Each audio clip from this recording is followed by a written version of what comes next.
কিছু কিছু জিনিস আছে যেগুলো সামনে থেকে না দেখলে তার আনন্দ একেবারে উপভোগ করা যায় না।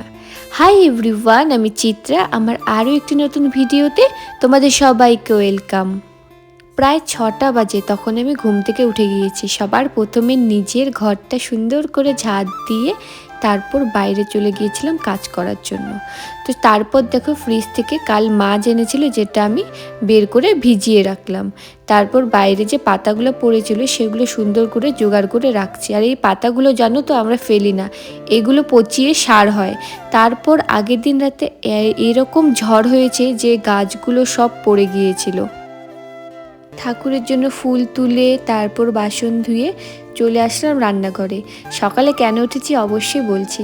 আজ যাব বোনের সঙ্গে মুভি দেখতে। কি মুভি তোমরা হয়তো এতক্ষণে গেস করতে পেরেছো, ধুরন্ধর 2 বা রিভেঞ্জ, যেটাই বলো না তোমরা।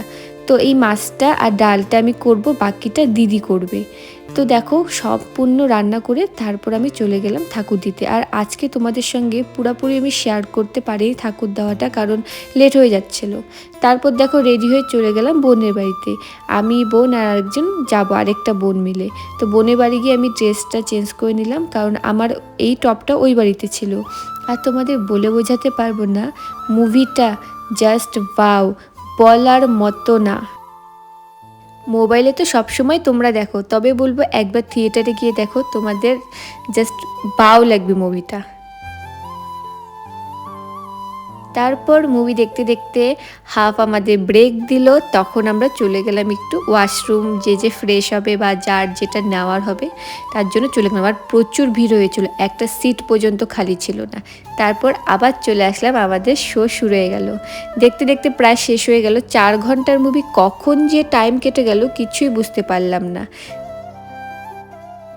তোমরা হয়তো আমাকে দেখেই বুঝতে পারছো যে কতটা ভালো লেগেছে, আমাকে না শুধু আমার বোনদেরও।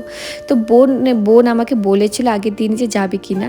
তো আমি বললাম হ্যাঁ অবশ্যই যাবো, তুই টিকিট বুক কর। তারপর ওখান থেকে চলে গেলাম জুডিওতে, দেন চলে গেলাম রেস্টুরেন্টে, কারণ আমরা 10টার শো ছিল সকাল। তো আমরা না খেয়েই ঢুকেছিলাম, তো আমাদের প্রচুর খিদে পেয়েছিল। তাই আমরা সেখানে খাওয়া দাওয়া করে তারপর চলে গিয়েছিলাম একটু বাজার করে, দেন আমরা বাড়ি চলে আসলাম।